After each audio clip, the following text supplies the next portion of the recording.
ओम गुरुर्ब्रह्मा गुरुर्विष्णु गुरुर्देवो महेश्वरः गुरुस्साक्षात् परब्रह्म तस्मै श्री गुरवे नमः। ओम दत्तात्रेय समारंभां रमणाचार्य मध्यमां सत्यानंदर्षि पर्यन्तां वंदे गुरुपरंपरां। शोणाद्रिनाथचरणाम्बुजयुग्मरुक्मव्यामोह तदितराणि तृणाय मेने अस्मद्गुरोर्भगवतोऽस्य दयैकसिन्धो श्रीसत्यमौनि चरणौ शरणं प्रपद्ये। कृष्णाय वासुदेवाय हरये परमात्मने प्रणतः क्लेशनाशाय गोविन्दाय नमो नमः। नारायणं नमस्कृत्य नरं चैव नरोत्तमं देवीं सरस्वतीं व्यासं ततो जयमुदीरयेत्। मूकं करोति वाचालं पङ्गुं लङ्घयते गिरिं यत्कृपातमहं वन्दे परमानन्दमाधवम्। नारायणं नमस्कृत्य नरं चैव नरोत्तमं देवीं सरस्वतीं व्यासं ततो जयमुदीरयेत्। సద్గురుదేవుల చరణారవిందాలకు ప్రణామాలు అర్పిస్తూ ముంబై భగవాన్ శ్రీ సత్యానంద మహర్షి భక్త మండలి శ్రావణ మాస కార్యక్రమంలో 21వ రోజు ఇవాళ 22వ రోజు మనం కార్యక్రమం ఇంకా దగ్గరికి వస్తూ ఉన్నది. ఇంకా వారం రోజులై ఈ మనం విష్ణు పురాణం గురించి తెలుసుకుంటున్నాం. మనం మైత్రేయ మహర్షి అడుగుతూ ఉండగా పరాశర మహర్షి ఈ విష్ణు పురాణమును చెప్తూ ఉన్నారు. ఎన్నో విషయాలు చెప్పారు, మనం విన్నాము. ఇప్పుడు కూడా మైత్రేయ మహర్షి అడుగుతున్నాడు, అయ్యా మనం వంశ విస్తారాన్ని గురించి ఎన్నో రకాలుగా తెలుసుకున్నాం.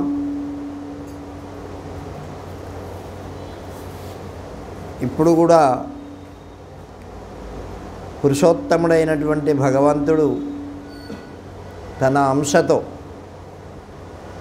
అవతరించి ఏ ఏ కర్మలు చేశారు వాటన్నింటినీ చెప్పవలసిందిగా కోరుతున్నా అని మైత్రేయుడు అడగగా పరాశర మహర్షి చెప్తున్నాడు, మైత్రేయ నువ్వు అడిగిన ప్రశ్నలన్నీ నేను చెప్పాను, ఇంకా కొద్దిగా తగ్గించాలి అబ్బాయి, ఎందుకో ఎవరు పెట్టారు ఇది పెద్దగా. ఈ జగత్తుకు పరమ మంగళమైనటువంటి విష్ణువు యొక్క అవతారాలు ఎన్నో ఉన్నాయి. ఆ అవతారాల గురించి నువ్వు ఆలకించావు, ఇంకా ఉన్నాయి, వాటి గురించి కూడా చెప్తాను.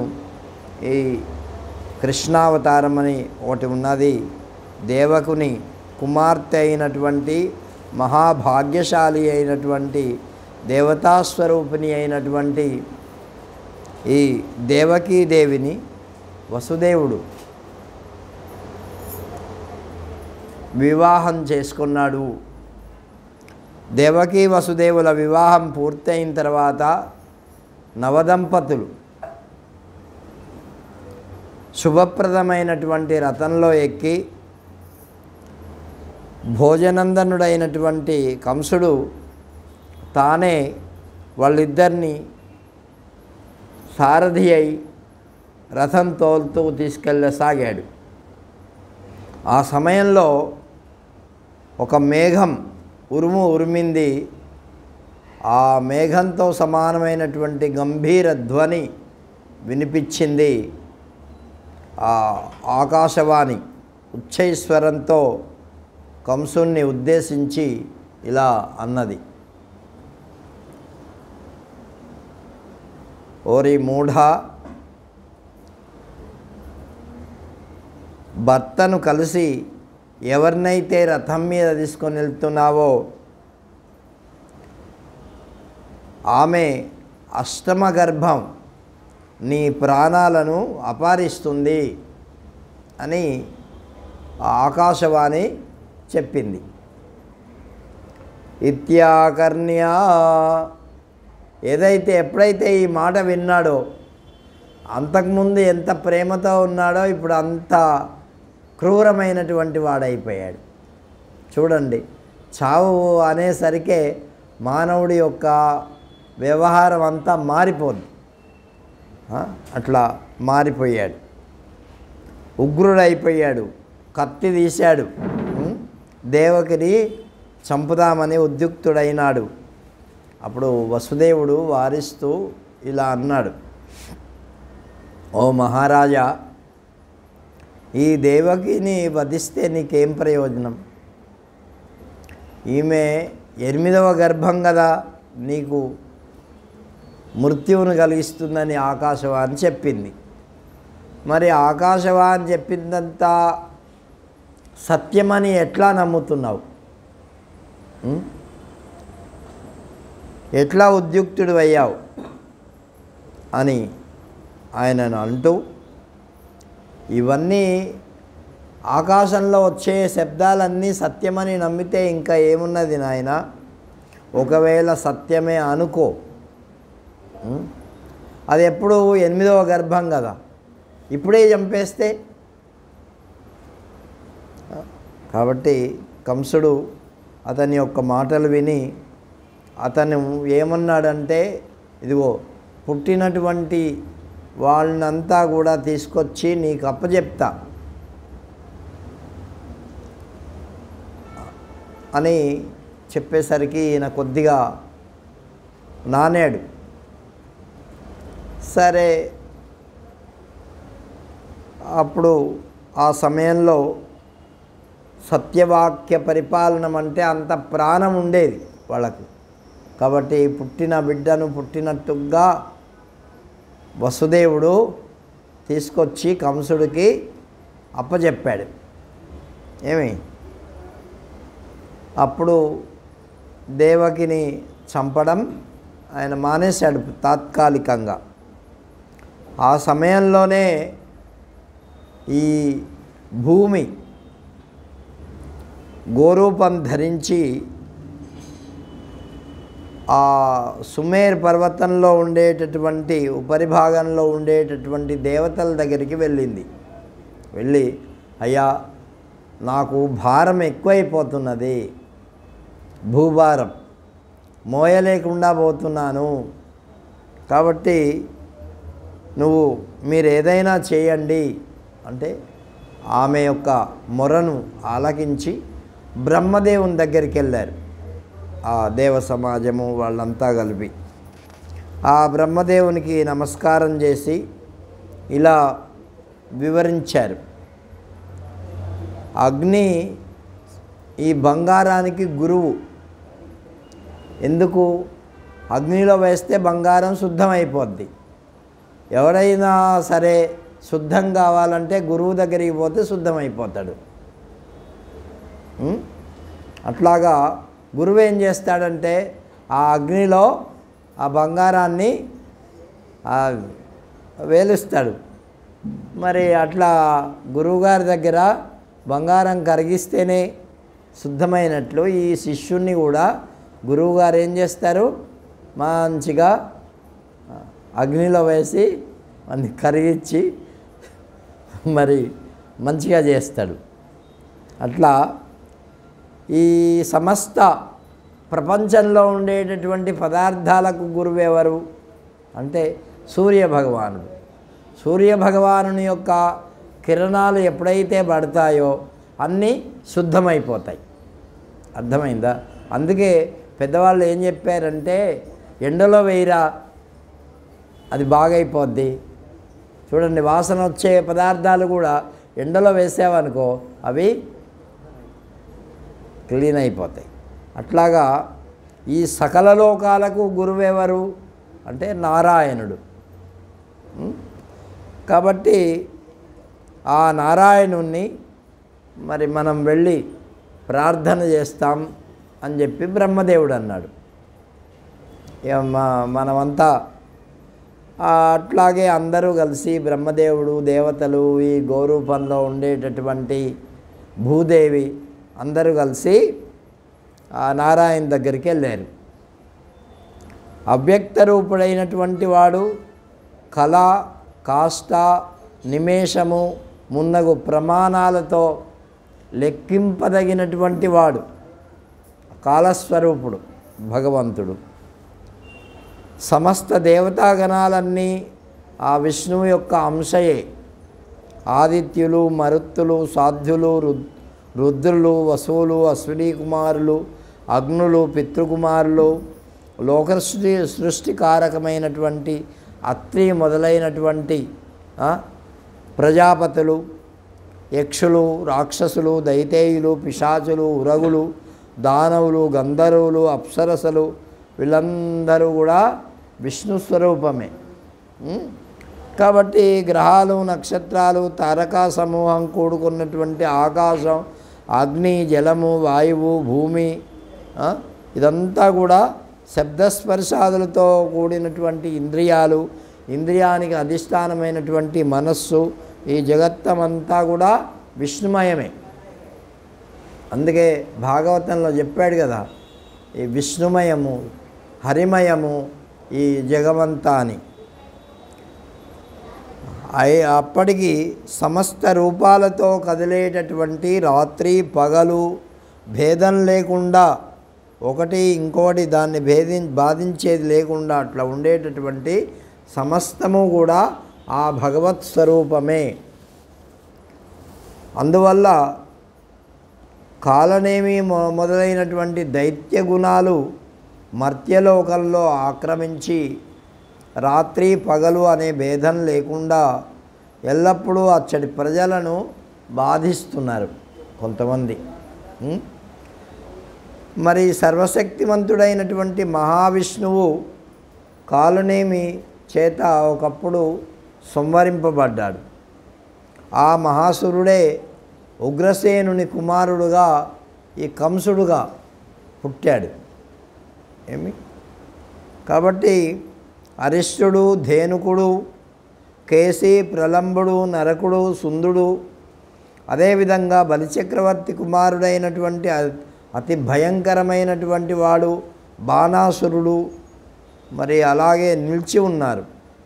వీళ్ళంతా బలవంతులైనటువంటి వాళ్ళు, దురాత్ములైనటువంటి వాళ్ళు, రాక్షస భావంతో కూడినటువంటి వాళ్ళు. రాజన భవనాల్లో వాళ్ళందరూ జన్మించి ఇప్పుడు ఉన్నారు. లెక్కకు మించి సంఖ్యలో దుష్టులు ఈ భూమి మీద ఉన్నారు, లెక్కించడానికి వీలు లేనంత. అటువంటి ఓ దేవతాగణములారా, ఈనాడు నాపై మహాబలవంతులైన అతిగర్వితులైనటువంటి దైత్యేంద్రులందరూ కూడా అక్షౌనిల కొద్దీ ఉన్నారు. భూదేవి అంటుంది. మరి అక్షౌని అంటే ఏంటి అంటే సైన్యం. ఎంత అంటే 21,870 రథాలు, తర్వాత 21,870 ఏనుగులు, 65,610 సైనికులు, అశ్వాలు, గుర్రాలు అన్నమాట అశ్వాలు అంటే. అట్లాగే 1,09,350 కాల్బలం. వీళ్ళందరూ కలిస్తే 2,18,700 అవుతుంది. దీన్ని ఒక్క అక్షౌని సైన్యం అన్నారు. 18 అక్షౌని సైన్యాలు ఎన్ని ఉన్నాయో చూసుకోండి ఇక ఎంతమంది. కాబట్టి ఈ అక్షౌని సైన్యాలు ఎన్నో కోకలలుగా ఈ భూమి మీద ఇప్పుడు ఉన్నాయి. నేను వాళ్ళ భారం అంతా మోస్తున్నా. కాబట్టి ఈ విధంగా అత్యంత భారంతో పీడింపబడుతూ ఉండేటటువంటి నా భారాన్ని తొలగించలేకపోతున్నారు ఎవరు కూడా. ఈ మోయడానికి నాకు శక్తి లేదు. నేను ఈ పాతాళానికి కుంగిపోకముందే ఈ పని ఎవరన్నా చెయ్యాల. నాకు చాలా బాధగా ఉంది అని చెప్పి ఆ భూదేవి ప్రార్థించింది. ఆ విధంగా పలికినటువంటి ఆ భూదేవికి బ్రహ్మ చెప్పాడు, ఓ దేవతలారా, భూమి చెప్పిందంతా నిజం. నేను, శంకరుడు, మీరు అందరూ నారాయణ స్వరూపులమే. ఆయన విభూతులతో పెద్ద చిన్న అనే పరస్పరం ఏమి లేదు, బాధింపబడేవాడుగా ప్రవర్తించడం జరుగుతోంది. అందువల్ల రండి, నడవండి, క్షీరసముద్రం ఉత్తర తీరం చేరుదాం, అక్కడ ఉన్న భగవంతుడైనటువంటి శ్రీహరిని ఆరాధిద్దాం, ఆయన సమస్తం ఆయనకు చెప్పుకుందాం అని బ్రహ్మదేవుడు వాళ్ళనందరినీ తీసుకొని ఆయన దగ్గరికి వెళ్ళాడు. ఆయన ఇంకా ఎటువంటి వాడు? సర్వస్వరూపుడు, జగన్మయుడు, విశ్వం కోసమే ఎల్లప్పుడూ అన్ని విధాల ఆయన సత్వగుణంతో ఉండేటటువంటి వాడు, ధర్మ పరిపాలనం కోసం అవతరించేటటువంటి వాడు.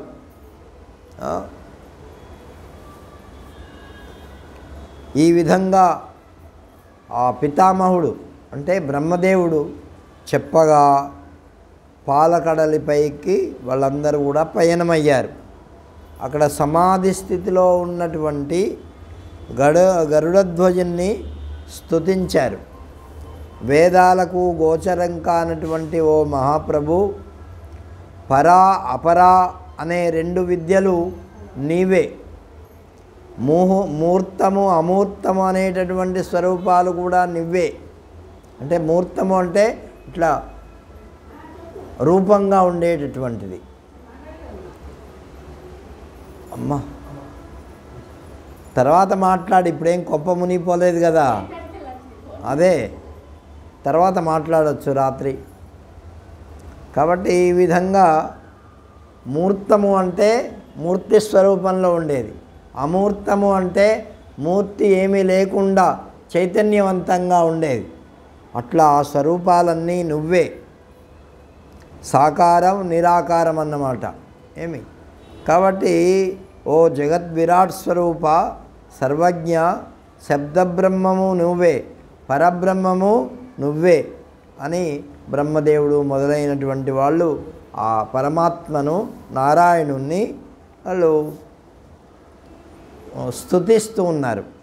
ఇంకా ఏమనంటే, ఓ ప్రభు అధోక్షజ, ఋగ్వేదము, యజుర్వేదము, సామవేదము, అధర్వణ వేదము నువ్వే, శిక్ష, కల్పము, నిరుక్తము, ఛందస్సు, జ్యోతిషము, ఇతిహాసము, పురాణము, వ్యాకరణము, మీమాంస, న్యాయశాస్త్రము, ధర్మశాస్త్రాలు నీ యొక్క స్వరూపాలే. ఓ జీవాత్మ, పరమాత్మ, స్థూలదేహము, సూక్ష్మ దేహము, కారణ శరీరము, అవ్యక్తము, ఇవన్నీ కూడా నీ యొక్క స్వరూపమే. అంతరాత్మవు నువ్వు అన్నిటికీ. వాటి స్వరూపాన్ని బోధించేటటువంటి పరమాత్మ జ్ఞానానికి సంబంధించినటువంటి వేదాంత వాక్యాలు కూడా నువ్వే. వీటన్నిటికంటే నువ్వే అవ్యక్తం, అనిర్దేశ్యం, అచింత్యం, అనామరూపం, వర్ణరహితం, పానిపాదరహితం, పరమశుద్ధం, నిత్యం, పరాత్పరుడం నీవే. ఈ దేహేంద్రియాదుల చేత వ్యక్తం కానటువంటిది కూడా నువ్వే. అంటే ఈ కంటికి కనిపించేదాన్ని మనం ఉన్నది అని నమ్ముతాం, కంటికి కనిపించనటువంటిది కూడా ఉన్నది ఒకటి, చూడండి. కాబట్టి అట్లాగా ఈ దేహేంద్రియములకు ఏదైతే గోచరమవుతుందో ఆ స్వరూపము అంటే అవ్యక్తంగా ఉండేటటువంటి స్వరూపం కూడా నువ్వే. పేరు రూపము లేనట్టిది, రంగు లేనట్టిది, కాలు చెయ్యి కర్మేంద్రియాలు లేనట్టిది, మిక్కిలి శుద్ధమైనటువంటిది, ప్రకృతి కంటే శ్రేష్టమైనటువంటిది. ఇంకా ఏం చెప్తున్నారంటే ఉపనిషత్తుల్లో చెప్పినటువంటి నిగూఢమైనటువంటి తత్వాన్ని కూడా ఇక్కడ చెప్తున్నారు. ఈ చెవులు లేకపోయినా అది వింటుందట. ఏమి కన్నులు లేకుండా కూడా చూస్తుందట. రూపం లేకున్నా కూడా బహురూపాలు కలిగి ఉంటాడట. పాదాలు లేకున్నా కూడా అది వేగంగా నడుస్తుందట. చేతులు లేకుండా కూడా సర్వము చేస్తుందట. నీవు అందరికీ ఎరకపడకున్నా అంతా నువ్వు ఎరిగినటువంటి వాళ్ళే వీళ్ళంతా. నువ్వు లేకుండా ఏది జరగదు. అటువంటి అణువు కంటే అనువైనటువంటి వాడివి, దృశ్యం రూపం లేనటువంటి వాడివి, నీ స్వరూప దర్శనం చేసేటటువంటి వారికి అజ్ఞానం తొలగింపజేసేటటువంటి వాడివి. ఈ ప్రకృతిలో ధీరుడైనటువంటి వాడు, బుద్ధిమంతుడైనటువంటి వాడు నీ శ్రేష్టతమైనటువంటి రూపం కన్నా వ్యతిరేకమైనటువంటిది గ్రహించాడు. కాబట్టి అటువంటి ఆ భగవంతుని యొక్క స్వరూపాన్ని బ్రహ్మదేవుడు ఈ విధంగా స్తుతించాడు. ఇంకా స్తుతిస్తూ అంతా నీ అధీనంలోనే ఉంచుకునేవాడవు, అది లేనివాడవు కాన అనాదివి, ఆది లేనివాడవు. ఆది అంటే మొదలు. ఇంద్రియ నిగ్రహం కలవాడవు, పసివాడవు, అలసిపోవడం, భయపడడం, కోపపడడం, కోరికలతో ఉండడం మొదలైన దోషాలతో కూడి ఉండేవాడవు కాదు. కాబట్టి ఏ దోషం లేని నిర్మలమైనటువంటి వాడవు, పరోపకారివి, నిరాధారుడవు, అంతరాయం లేనటువంటి వాడివి, ఈశ్వరునివి, శ్రేష్టమైనటువంటి వాడివి. అన్ని తేజస్సుల కంటే నీ తేజము మిక్కిలి తేజోవంతమైనటువంటిది, తేజస్వరూపుడివి, ఆవరణలు లేనటువంటి వాడవు, వాటికి అతీతమైనటువంటి వాడవు, ఆలంబనం లేనటువంటి వాడివి. అంటే ఏదో ఒక ఆలంబనం, ఇప్పుడు మనం పైకి ఎక్కాలంటే నిచ్చెన ఏదో ఒక ఆయనకు అవన్నీ ఆలంబనాలు ఏం అవసరం లేదు. కాబట్టి అట్టి మహావిభూతులకు ఆధారమైనటువంటి వాడివి. ఓ పురుషోత్తమా నీకు నమస్కారము అని మరి బ్రహ్మదేవుడు మొదలైనటువంటి దేవతలందరూ కూడా ఆయన్ని ప్రార్థించారు. ఆ విధంగా చేసిన బ్రహ్మస్తవాన్ని మనస్సుతో విని ఆ భగవంతుడైనటువంటి శ్రీహరి విశ్వరూపధరుడైనటువంటి ప్రసన్న చిత్తుడైనటువంటి వాడై బ్రహ్మతో ఇలా అన్నాడు, హే బ్రహ్మ, భో బ్రహ్మస్త్వం స్త్వయా మత్తః సహ దేవైర్విశిష్యతే. ఓ బ్రహ్మ, నీవు దేవతలు కలిసి నా వల్ల ఏం కోరుకున్నారో తెలపండి. మీ పని పూర్తయినట్లయితే అయినట్లే భావించండి, మీ అభిలాషను చెప్పండి అన్నాడు. అంటే అప్పుడు ఆ సమయంలో భగవంతుడైనటువంటి నారద మహర్షి కంసుని దగ్గరకు వెళ్ళి దేవకి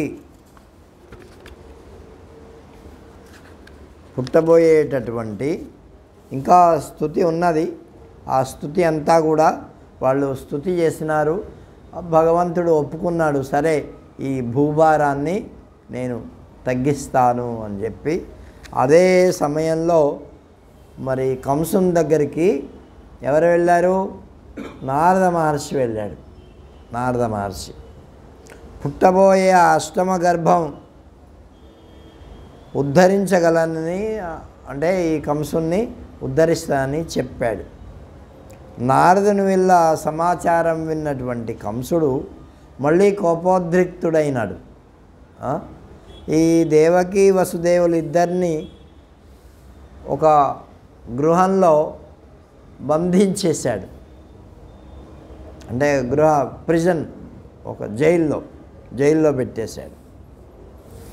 ద్విజోత్తమ, వసుదేవుడు కూడా పూర్వం అన్న మాటకు కట్టుబడినటువంటి వాడై ప్రతి పుత్రుణ్ణి తీసుకొచ్చి కంసునికి ఇచ్చాడు.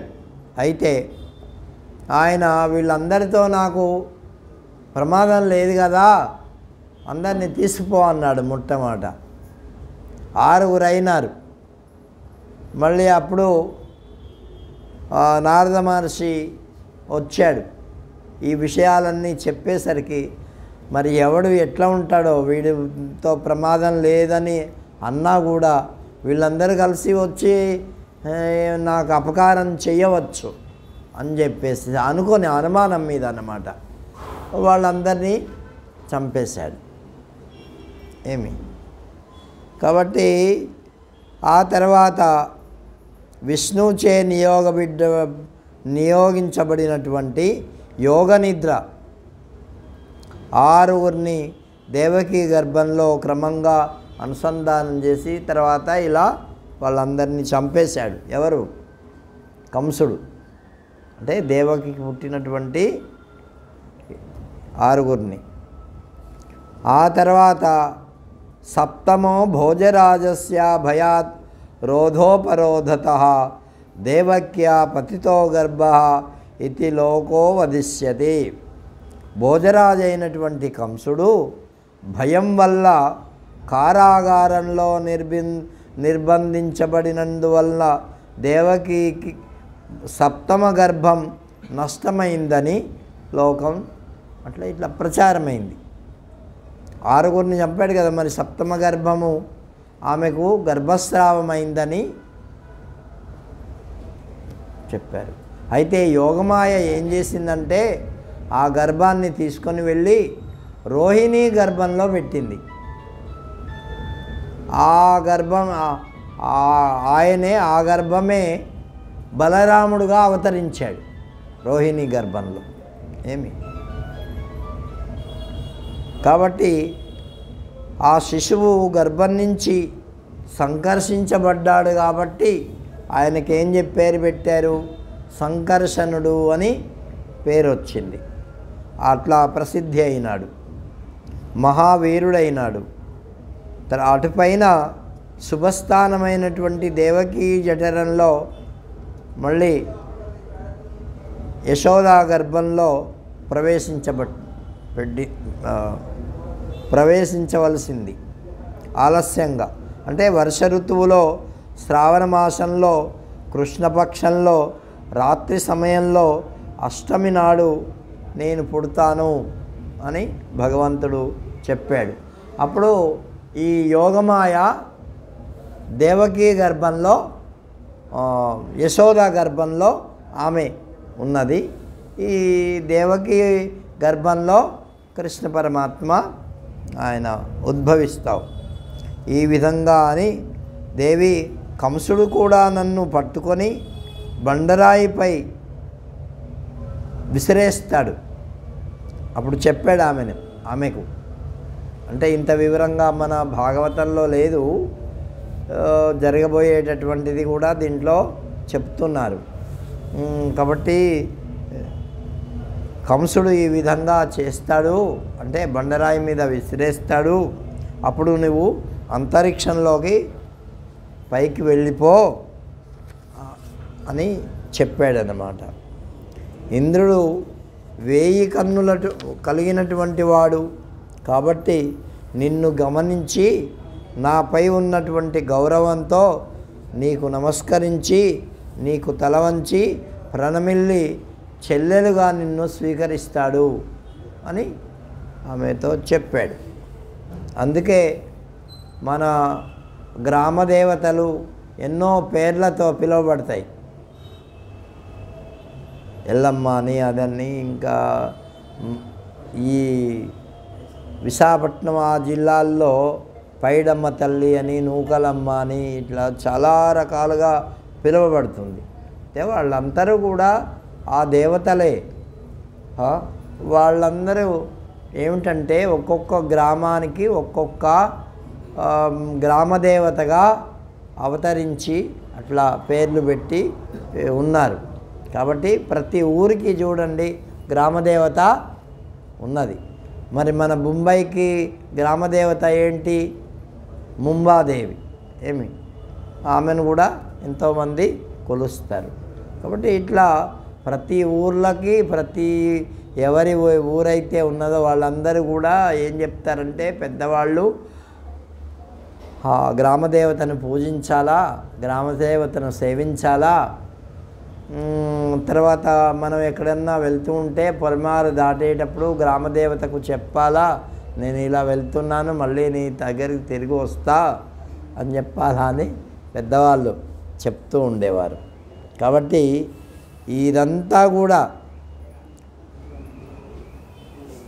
సమస్తము నువ్వే. కీర్తివి, క్షాంతివి, స్వర్గానివి, భూమివి, ధృతివి, లజ్జవు, పుష్టివి, ఉషవు, ఇతరమైనదంతా నీవే అయి ఉన్నావు. ఎవరైతే నిన్ను ఆర్య, దుర్గా, వేదగర్భ, అంబిక, భద్రకాళి, క్షేమ్య, క్షేమంకరి అనే మున్నగు నామాలతో ఉదయం సాయంకాలం అపరాహ్నం భక్తిపూర్వకంగా నిన్ను సేవిస్తారో, స్తోత్రం చేస్తారో అటువంటి వారికి కోరిందంతా నీ యొక్క అనుగ్రహం చేత కలుగుతుంది అని ఆమెకు చెప్పాడనమాట. వరాలు ఇచ్చాడు. ఎవరు? విష్ణుమూర్తి, భగవంతుడే. కాబట్టి భక్ష్యము, భోజ్యము మున్నగు ఆహార పదార్థాలతో నిన్ను అర్చించినటువంటి నరులకు ప్రసన్నురాలవై వాళ్ళ కోరికలు కూడా నువ్వు నెరవేరుస్తావు అని ఆ యోగమాయకు చెప్పాడనమాట. కళ్యాణి, నీ ద్వారా కోరికలు ఇవ్వబడ్డ వరాలన్నీ అవన్నీ కూడా మళ్ళీ నా అనుగ్రహంతోనే కలుగుతాయి చెప్పాడు కదా భగవద్గీతలో. ఏం చెప్పాడు? ఇతర దేవతలను పూజించినప్పటికీ వాళ్ళందరూ కూడా వాళ్ళ కోరికలన్నింటినీ నేనే తీరుస్తున్నా, కానీ వాళ్ళకు ఆ విషయం తెలియదు. యజంత్య అవిధిపూర్వకం అంటే నన్ను నేను ఇస్తున్నానని వాళ్ళు తెలుసుకోలేక ఆయా దేవతలను పూజిస్తున్నాము అని అనుకుంటారు. కానీ నిజంగా వాళ్ళలో ఉండేటటువంటి వాడిని ఎవడు అంటే నేనే అని ఇలా చెప్తూ విష్ణువు యోగమాయను ఆదేశించాడు. ఏమని అంటే యశోదా గర్భంలో నువ్వు పుట్టవయ్యా అని. ఈ విషయాన్ని మైత్రేయ మహర్షికి పరాశర మహర్షి చెప్పాడు. అట్లాగే పరాశరుడు మళ్ళీ ఇంకా చెప్తున్నాడు. మైత్రేయ, దేవదేవుడైనటువంటి ఆ విష్ణు భగవానుడు ఇలా చెప్పి జగద్ధాత్రియగు యోగమాయ 6 గర్భాలను దేవకీ గర్భంలో స్థాపించడం జరిగింది. అదేవిధంగా 7వ గర్భాన్ని ఆమె తీసి రోహిణి గర్భంలో పెట్టింది. 7వ గర్భాన్ని రోహిణి జఠరంలో పునఃస్థాపించడం కూడా జరిగిపోయింది. అనంతరం భగవంతుడైనటువంటి శ్రీహరి 3 లోకాలకు ఉపకారం చేయడం కోసం తన సొంత సంకల్పంతో అంటే సంభవామి యుగే యుగే అన్నాడు కదా భగవంతుడు, నన్ను నేను సృజించుకుంటున్నానని. అట్లాగే భగవంతుడు స్వీయమైనటువంటి తనదైనటువంటి సంకల్పంతో దేవకీ గర్భంలో ప్రవేశించాడు. పరమేశ్వరుడు ఏ విధంగానైతే చెప్పాడో అలాగే యోగమాయ కూడా అదే రోజున యశోద గర్భంలో ప్రవేశించింది. విష్ణువు అంశ భూమిపై రాగానే ఆకాశంలో గ్రహ సమూహం తన స్థానంలో చక్కగా గమనం సంచరించింది. భూమిపై ఋతువులు మంగళప్రదాలైనటువంటి శోభ చేకూర్చాయి. అద్భుతమైనటువంటి తేజస్సు జ్వాజ్వల్యమానంగా ప్రకాశించింది. ఒక్కడు కూడా తేరిపార చూడలేనటువంటి ఆ తేజము అట్లా ప్రకాశమైంది. ఆమెను చూడగానే మనస్సులు ఆందోళన చెందాయి. స్త్రీల చేత పురుషుల చేత చూడబడకుండా దేవతాగణాలు విష్ణువును తన ఉదరంలో ధరించినటువంటి దేవకీదేవిని రాత్రింబవళ్ళు అనేది లేకుండా మరి కాపాడుతూ ఉన్నారు. దేవతలు కూడా స్తుతిస్తూ ఉన్నారు. ఈ విధంగా ఆ గర్భస్థుడైనటువంటి ఆ విష్ణువును బ్రహ్మదేవుడు మొదలుకొని అందరూ కూడా స్తుతించినారు. గర్భస్థ భగవానుని స్తుతించినారు.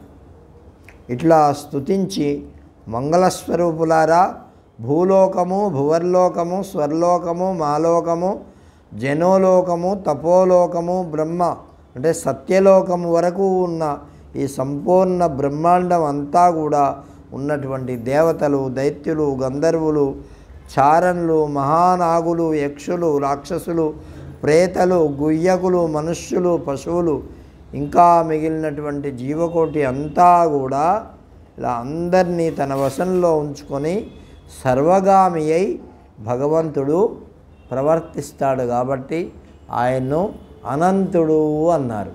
ఏమన్నారు? అంతం లేనటువంటి శక్తి సామర్థ్యములు కలిగినటువంటి వాడు కాబట్టి ఆయన్ని అనంతుడు అన్నారు.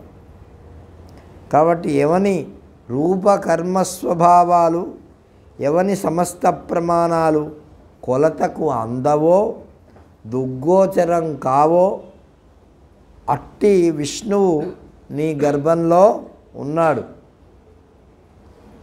అని వాళ్ళంతా కూడా దేవకీదేవిని కూడా స్తుతించినారు. నీవు స్వహాదేవివి, స్వధాదేవివి, విద్యాస్వరూపిణివైనటువంటి సుధామయివి, ఆకర్షణలో జ్యోతిష్యువు, నీవు సమస్త లోకాలకు రక్షించడానికై భూమండలంలో అవతరించినటువంటి దానివి అని ఇలా ఆమెను ప్రసన్నురాలుగా సమస్త జగత్తుకు సుఖాన్ని ప్రసాదించు, ఈ సకల ప్రపంచాన్ని ధరిస్తున్న ఈశానుని నీవు ప్రీతితో గర్భంలో ధరించు అని ఆమెను ప్రార్థించారు. ఈ విధంగా ప్రార్థించిన తర్వాత యోగమాయ భగవంతుని యొక్క ఆవిర్భావం, ఆమె యోగమాయ కూడా అవతరించింది. ఇక్కడ భగవంతుడు కూడా అవతరించాడు. ఎలాగా చెప్తున్నారు? సమస్త లోకాలు అనే పద్మాలలో వికసింపజేయడానికై దేవకి అనే పూర్ణ సంధ్యేయందు మహాత్ముడైనటువంటి విష్ణువు, సూర్యభగవానుడు అనే విష్ణువు ఉదయించాడు. అతని పుట్టినరోజు చంద్రుని వెన్నెల సకల లోకాలకు ఆనందకారకం అవుతూ ఉన్నట్లుగా సమస్త దిశాముఖాలకు మిక్కిలి ఆహ్లాదం, ఆనందం కలిగించింది. జనార్దనుడు ఆవిర్భవించగానే సత్పురుషులందరూ కూడా సంతోషాన్ని పొందారు. ఆయన పుట్టినప్పుడు ఏంటి, చంద్రుడు కొద్దిగా ఉన్నాడు, పూర్ణంగా లేడుగా. అష్టమి. సముద్రాలు తమ ఘోషధ్వనుల చేత మనోహరమైన మంగళవాద్యాలు మేళవించాయి. గంధర్వ ప్రభువులు గానం చేశారు, అప్సరోగణాలు నృత్యం చేశాయి. ఇంకా జగన్నాథుడు అవతరించగా అంతరిక్షంలో ఉండేటటువంటి దేవతలు భూమిపై పుష్పవర్షం కురిపించారు. శాంతించి ఉన్నటువంటి యజ్ఞాగ్నులు మళ్ళీ ప్రజ్వరిల్లాయి. ఆ అర్ధరాత్రి సమయంలో సర్వాధారుడైన భగవంతుడైన జనార్దనుడు ఆవిర్భవిస్తూ ఉండగా మేఘాలు మందంగా గర్జిస్తూ ఉన్నాయి. అంటే రాత్రిపూట పుష్పవర్షం కురుస్తూ ఉన్నది. వికసించినటువంటి తామర రేకుల వంటి నిగనిగలాడే మేనికాంతితో భగవంతుడు ఆవిర్భవించాడు. చూడండి, మరీ తెల్లగా ఉన్నా అది అందంగా ఉండదు. మరీ నల్లగా ఉన్నా అందంగా ఉండదు.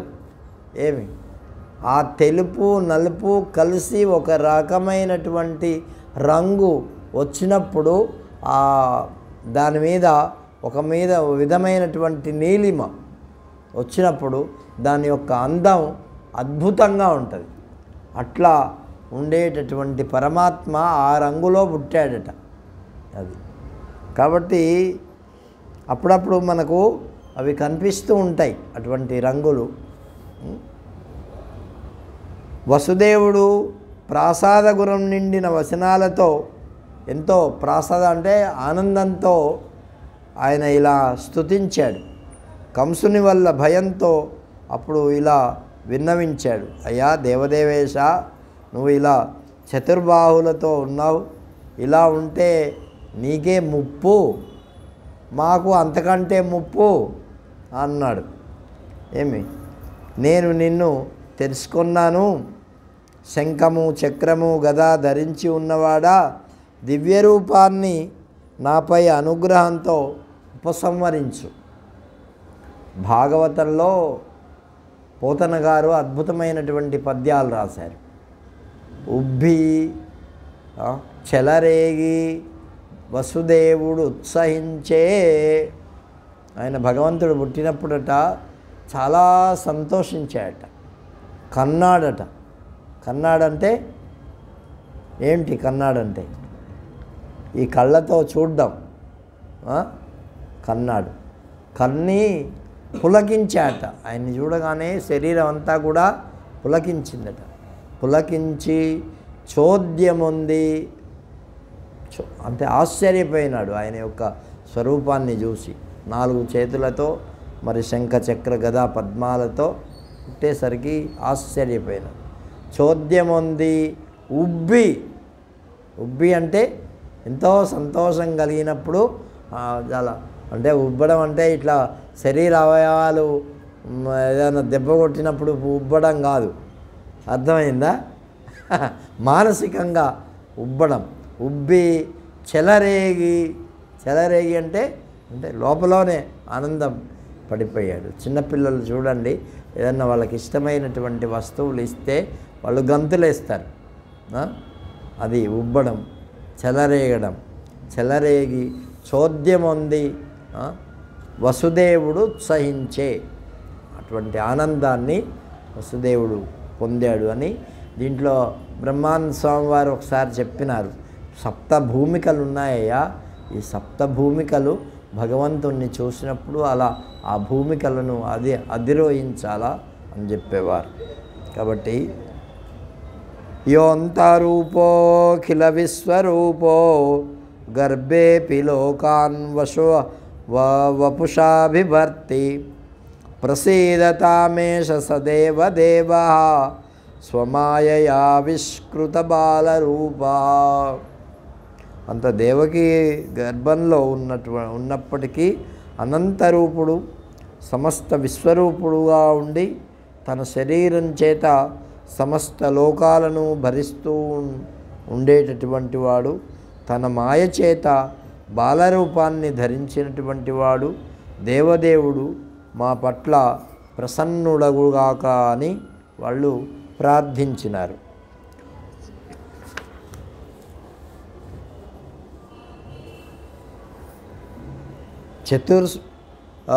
ఈ 4 భుజాలతో ఉండేటటువంటి నీ యొక్క రూపాన్ని ఉపసంహరించు అని వసుదేవుడు ప్రార్థించాడు. రాక్షసాంశతో జన్మించినటువంటి ఆ కంసుడు నీవిక్కడ అవతరించినట్లుగా తెలియకుండా ఉండాలి, లేకపోతే తెలిస్తే ఏమవుతుంది మా గతి. కాబట్టి భగవంతుడు మునుపు నేనే కుమారుడు కావాలని కోరి నీవు నన్ను స్తుతించావు, అది ఇప్పుడు ఫలించింది. దేవి, నీ కడుపున నేను ఈ రీతిగా పుట్టడం జరిగింది అని విష్ణు భగవానుడు చెప్పాడు. అంటే దేవకి వసుదేవులు పృష్ణి రూపంలో ఉన్నప్పుడు వాళ్ళు భగవంతుని గురించి చాలా కాలం తపస్సు చేశారు. భగవంతుడు ప్రత్యక్షమయ్యాడు. ప్రత్యక్షం అవగానే ఆమె ఏమన్నదంటే, ఇంత అందమైనటువంటి స్వరూపము కాబట్టి ఇలాంటి కొడుకు కావాలి నాకు అని అడిగిందంట. చాలా చిత్రం. అంటే అమ్మగారులకు మామూలుగా ఆ కోరిక మిక్కుటంగా ఉంటుంది, సంతాన మరి కొడుకు కావాలా అనేటటువంటిది. అంత తపస్సు చేసి ఆమె మోక్షం అడగచ్చుగా, అడగలే. ఏమడిగింది? నీలాంటి కొడుకు కావాలని అడిగింది. నాలాంటి వాడంటే ఇంకెవడుంటాడు, నేను తప్ప అని భగవంతుడు స్వయంగా ఆయనే ఆమె గర్భంలో మరి పుట్టాడు. కాబట్టి ఇట్లా పలికి భగవంతుడు మౌనంతో ఊరకుండిపోయాడు. వసుదేవుడు కూడా ఆ రాత్రి సమయంలో ఏం చేశాడంటే ఒక బుట్టలో పెట్టుకొని ఎత్తుకొని కారాగారం నుంచి బయటకు వచ్చాడు. మరి కారాగారంలో ఉండేటటువంటి తాళాలు, మరి అక్కడ కాపలాదారులు అందరూ కూడా కాపలాదారులు నిద్రపోయారట. ఈ తాళాలేమో తమంతట తామే ఊడిపోయాయట. కారాగార రక్షకులందరూ కూడా యోగనిద్ర వల్ల మోహం పొందారు. మధురానగర ద్వార పాలకులందరూ కూడా మాయామోహితులయ్యారు. ఆనకదుందుబి బయటకు రావడంతో సర్వము మాయామయమైపోయింది. ఒక్కరు కూడా మధురానగరంలో ఒక్కరికి కూడా మెలకువ లేదంట. అందరూ యోగమాయ చేత మరి స్తంభింపబడినారు. అట్లా నడిరేయి మేఘాలు చిరుజల్లులు కురుస్తూ ఉండగా ఆయన ఒక బుట్టలో పెట్టుకొని వస్తే అప్పుడు చిరుజల్లులు పడుతుంటే అప్పుడే పుట్టినటువంటి వాడికి మరి ఇబ్బంది కలుగుతుంది కదా అని చెప్పేసేసి శేషుడు వచ్చాట. తన 1000 పడగలతో వెనక ఇలా పట్టాట. అది వసుదేవుడికి తెలియదు. ఈయన వెనక నుంచి వస్తుంటే ఈయనకేం తెలుసు పాపం, ఆయన ఎత్తుకొని ఇట్లా మామూలుగా వస్తున్నాడు. ఆయన మీద మాత్రం చినుకులు పడకుండా ఆయన కాపాడాడు. పడగ విప్పి మరి వెనువెంట నడుస్తూ ఉన్నాడు. యమునా నది చాలా తీవ్రంగా ప్రవహిస్తూ ఉన్నది. ఎందుకంటే వర్షాకాలం కదా. ఇప్పుడు కూడా మన కృష్ణమ్మ బాగా పారుతున్నదంట. అది భయానకమైనటువంటి స్థితిలో పారుతున్నది అని ఇవాళనే చెప్పినారు. కాబట్టి హెచ్చరిక 2వ స్థాయో ఏదో దాటిపోయిందని చెప్తున్నారు. కాబట్టి ఇట్లా వర్షాకాలంలో నదులు మన భారతదేశం అంతటా కూడా పడుతున్నాయి. ఉత్తరాఖండ్లో అయితే పెద్ద ప్రమాదం జరిగింది. అట్లాగే మన కాశ్మీర్లో కూడా ఇవాళ చూపిస్తూ ఉన్నారు. చాలామంది 60-70 మంది ఆ వరదల్లో చనిపోయారని వస్తున్నది. ఇట్లా అంతంత పెద్ద లోతుతో కూడి నురుగులతో కూడి సుడులతో కూడి ఉరకలు వేస్తూ ఉండేటటువంటి యమునా నదిని దాటాల్సి వచ్చింది. ఆ యమునా నది ఈయనను చూడగానే అది దారిచ్చిందంట. అద్భుతం కాదు అది, ఎలా దారిచ్చిందో మరి. ఇట్లా ప్రవహించేటటువంటి నీళ్ళు ఆగిపోవాలంటే మరి ఎంత అఘటనాఘటన సమర్థుడు భగవంతుడు ఏదైనా చేస్తాడు. కానీ ఒక మన ఊహకు అందనటువంటిది ఇది కదా. మన ఊహకు ఏమన్నా అందుద్దా? అందదు. అందుకే ఊహకు అందనటువంటి కార్యములను చేసేటటువంటి వాడినే భగవంతుడు అంటారు. ఏమి లేకపోతే మనలాగే ఉంటే ఇంకా ఆయనేం భగవంతుడు, మనమేం మనుషులు, ఆయన మనలాగే. కాబట్టి అట్లా మన ఊహకి అంతా కలిపితే అది అంత ప్రవహిస్తూ ఉంటే ఎంత ఉందంట, మోకాలి మంటి లోతు అయిందంట. ఏంటి ఆయనకు వసుదేవుడికి. ఆ సమయంలో యమునా నదీ తటంలో కంసునికి పన్నులు కట్టడానికి విడిది చేసి వచ్చినటువంటి చాలామంది అక్కడ ఉన్నారు. నందుడు కూడా ఆ నది దగ్గరే ఉన్నాడట. ఏమి అదే గోపవృద్ధులు వసుదేవుణ్ణి చూశారు. అదే సమయంలో యశోద యోగ నిద్రలో మైమరచి నిద్రపోతూ ఉన్నది. మరి పరిజనమంతా కూడా ఏమి తెలియకుండా వాళ్ళు పడుకొని ఉన్నారు. ఒడలు తెలియకుండా యోగమాయనే కుమార్తెగా ప్రసవించింది. వసుదేవోపి విన్యస్య బాలమాదాయ దారికాం యశోదాశయనాత్తూర్ణం ఆజగామామితి ద్యుతి. అత్యధికమైనటువంటి కాంతితో భాషించేటటువంటి వసుదేవుడు ఆ బాలుణ్ణి యశోదా పక్కలో పడుకోబెట్టి మరి ఆమె పక్కన ఉన్నటువంటి బాలికను ఎత్తుకొని యశోదా మందిరంలోని శయన ప్రదేశం నుంచి తిరిగి మళ్ళీ దేవకీదేవి దగ్గరకు వచ్చేస్తున్నాడు. ఇందాక యమునా నది ఎట్లాగైతే దారి ఇచ్చిందో ఇప్పుడు ఆ ప్రకారంగానే దారి ఇచ్చింది. ఆ తర్వాత మళ్ళీ ఆ చెరసాలలోకి వెళ్ళిన తర్వాత పూర్వం ఎలా ఎలా ఉన్నాయో తాళాలు అలాగే మళ్ళీ ఉన్నాయి. అక్కడ పడుకున్నటువంటి వాళ్ళందరూ కూడా కాపలాదారులందరూ కూడా లేచినారు. అప్పుడు కోలాహలం వినిపిస్తూ ఉంది. యోగమాయ పుట్టి ఇక్కడికి వచ్చింది కదా, ఆమె ఏడుపులు వినిపిస్తున్నాయి. చిన్నపిల్లలు ఏడుస్తారు కదా అట్లా. వసుదేవుడు అట్లా వచ్చి అక్కడ ఉంచాడు. అనంతరం ఆ శిశువు ఏడుపు విని ఆ కారాగారానికి కాపలా ఉండేటటువంటి వాళ్ళందరూ కూడా లేచి మరి కంసుడి దగ్గరికి కొంతమంది వెళ్ళి విషయం చెప్పారు. దేవికి మరి శిశువు జన్మించాడు అని కంసునికి చెప్పారు. కంసుడు వెంటనే వచ్చి ఆ బాలికను పట్టుకున్నాడు. కంసుడికి భయం, ఎంత భయం అంటే ఆ కృష్ణుని యొక్క ఆయన ధరించినటువంటి మాల, పుష్పం, గంధం, వాసన కొద్దిగా వస్తే కూడా అది కృష్ణుడి యొక్క మాలనేమో అని భయపడేవాడంట. ఏదన్నా గడ్డిపోచ శరీరం మీద తగిలితే కృష్ణుని యొక్క చెయ్యేమో అని భయపడేవాడట. కలలో కూడా ఏదన్నా వస్తే కృష్ణుడే వచ్చాడేమో అని భయపడేవాడట. ఇంకా ఏదన్నా చూస్తే కృష్ణుడే వచ్చాడేమో అని అట్లా భయపడుతూ ఉండేవాడు.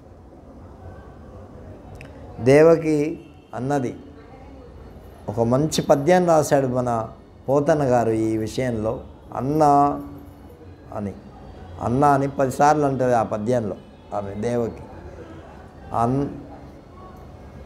మేనగోడలు కదమ్మ, మేనకోడలు కదన్న అంటే అన్న అని 4 సార్లు పిలిస్తే ప్రేమలో ఏదన్నా దయదలుస్తాడేమో అని ఆమె పాపం చాలా ప్రేమగా చెప్పింది. ఇది మీ అల్లుడు కాదు, నీకు అల్లుడి వల్ల కదా నీకు ప్రమాదం, ఈ మేనగోడలు ఈమె, దీన్ని మరి చంపకు అంటే ఆయన ఏం వినలే. తీసుకున్నాడు, 2 కాళ్ళు పట్టుకున్నాడు ఆమెవి. ఇట్లా పైకి ఎగిరేసి అది మళ్ళీ కింద పడుతుంటే కత్తి ఇట్లా పెడదామనుకున్నాడు. మరి ఆ సన్న ఎంత కోమలమైనటువంటి శరీరం కదా, అయిపోతుంది అట్లా అనుకొని ఆయన చేశాడు. అయితే 2 కాళ్ళు బట్టి ఇట్లా పైకి ఎగిరేశాడు. ఎగిరేస్తే ఆమె అక్కడి నుంచి అటే వెళ్ళిపోయింది, పైకి నిలబడింది. ఇక్కడ ఆయుధాలతో కూడి కనిపించింది. 8 చేతులతో ఉన్నది ఆమె. 8 చేతుల్లో గొప్ప గొప్ప ఆయుధాలు పట్టుకొని ఉన్నది. మహారూపం కనిపించింది. ఆమె అప్పుడు బిగ్గరగా నవ్వుతూ ఇలా అన్నది, కంస మూఢ, నన్ను విసిరివేసినంత మాత్రం చేత ఏమవుతుంది? నిన్ను చంపేటటువంటి వాడు దేవతల సర్వ భాగ్యాది దేవత అయినటువంటి వాడు పుట్టి ఉన్నాడు ఆల్రెడీ. అతడు పూర్వజన్మలో నీకు మృత్యువు, ఈ సంగతి బుద్ధిలో ధారణ చేసి నీకు మేలు చేకూర్చే పని చెయ్యు అని చెప్పి పలికింది ఆమె. పలికేసరికి ఆయనకు ఇంకా భయం అయిపోయింది, వణికిపోయాడు. భయం, అందుకే భయం చేత కంసుడు భగవంతుణ్ణి స్మరించి స్మరించి భగవంతునిలో లీనమైనాడు. ఏమి ప్రేమ చేత కూడా కావచ్చు. ఏమి అట్లా ప్రేమ చేత అయినటువంటి వాళ్ళు గోపికలు. సంబంధం అంటే బంధుత్వం చేత భగవంతునిలో కలిసిపోయినటువంటి వాళ్ళు ధర్మరాజాదులు. భక్తితో కలిసిపోయినటువంటి వాళ్ళు మరి నారదుడు మొదలైనటువంటి వాళ్ళు. ప్రేమతో కలిసిపోయినటువంటి వాళ్ళు గోపికలు మొదలైనటువంటి వాళ్ళు. కాబట్టి భగవంతునిలో ఎలాగైనా సరే కలిసిపోవచ్చు. ఉద్దామమైనటువంటి భక్తి ఉంటే నువ్వు భగవంతునిలో చేరిపోతావు అని చెప్పారు. దివ్యమైనటువంటి పుష్పమాలికలు, గంధాలు, భూషణాలు ధరించిన ఆ దేవి భోజరాజైన కంసుణ్ణి చూస్తూ ఉండగానే, సిద్ధులు చూస్తూ ఉండగానే గగన మార్గంలోకి ఎగిరిపోయింది ఆమె. ఇలా ఎగిరిపోయినటువంటి ఆమెను ఇక చూడలేదు. ఆమె చెప్పాల్సినటువంటి విషయం చెప్పింది. ఆమెయే ఈ గ్రామదేవతగా ఇవి అన్నీ కూడా అయింది అని మన పెద్దవాళ్ళు చెప్తూ ఉంటారు. అందుకే ఆమె అన్ని చోట్ల పూజింపబడుతుంది. కంసస్తదోద్విగ్నమనాః ప్రాహ సర్వాన్ మహాసురాన్ ప్రలంబకేశి ప్రముఖానాహూయ సురపుంగవాన్. అసురపుంగవాన్ అంటే ఆ కంసుడు ఇక ప్రలంబుణ్ణి, కేశుణ్ణి మొదలైనటువంటి రాక్షసులందరినీ కూడా పిలిచి ఒక సభ పెట్టాడట. అరే నన్ను చంపేవాడు పుట్టాడట అని చెప్పేసేసి వాళ్ళందరికీ చెప్పాడు. చెప్పి వాళ్ళందరూ మరి ఏమిటా అని అంటే అప్పుడు వాళ్ళకు ఒక సొల్యూషన్ అంటే ఒక నిశ్చయానికి వచ్చారు వాళ్ళందరూ కూడా. మాం హంతుమమరైర్యత్నః కృతః కిల దురాత్మభిః మద్వీర్యతాపితాన్ వీరో నత్వేతాన్ గుణయామ్యహం. దురాత్ములైనటువంటి దేవతలు నన్ను చంపడానికి ప్రయత్నంలో ఉన్నారు. నేను వీరాది వీరుణ్ణి, నా వీర్య ప్రతాపం చేత వాళ్ళను అట్టుడికించి చేసినాను. కాబట్టి వాళ్ళు నేను మాత్రం వాళ్ళను లెక్కం చేయను. కానీ అల్పుడైనటువంటి బాలుడు ఎవడో పుట్టాడట. మరి ఇంద్రుని వల్ల ఏమవుతుంది? తపస్వి అయినటువంటి ఈశ్వరుని వల్ల ఏమవుతుంది? ఈ అసురులకు విఘాతం కలిగించే విష్ణువు మాత్రం నన్నేమైనా వధిస్తాడా? కానీ వాళ్ళకు శక్తి లేదు ఆ విధంగా. కాబట్టి ఇప్పుడు ఎవడో పుట్టాడట, ఆకాశవాణి చెప్పింది, ఇక్కడ మాయా ఆమె కూడా చెప్పింది. కాబట్టి ఆమెను మనం ఎట్లయినా సరే వాడిని, ఆ పుట్టినటువంటి వాడిని మట్టుబెట్టాలి అని వాళ్ళందరికీ చెప్పాడు. చెప్తే ఏముంది స్వామి, ఇప్పుడే 2-3 రోజుల్లో పుట్టినటువంటి పిల్లలందరినీ మేము చంపి పారేస్తాం అని చెప్పి ఒక్కొక్కరు ఒక్కొక్క విధంగా బయలుదేరారు. ఇంకా నా రాష్ట్రంలో చినుకు పడకుండా ఇంద్రుడు ఆపివేసిన సమయంలో నా బాణాల వల్ల మళ్ళీ మేఘాలన్నీ వర్షించాయి. ఎవరు చెప్తున్నారు? కంసుడు చెప్తున్నాడు. అట్లాగే నా బాహుబలానికి మామగారైనటువంటి ఒక్క జరాసంధుడు తప్ప ఈ ఉర్విలో ఉండేటటువంటి వాళ్ళందరూ కూడా నా పాదాల దగ్గర వాళ్ళ తలలు వంచారు. దైత్యశ్రేష్ఠులారా, దేవతలపై నాకు తిరస్కార భావం ఏర్పడింది. అయినా వారు ఇంకా ఏవేవో ప్రయత్నాలు చేస్తూనే ఉన్నారు. కాబట్టి దురాత్మలకు అపకారం మిక్కిలి చేసి తీరవలసిందే.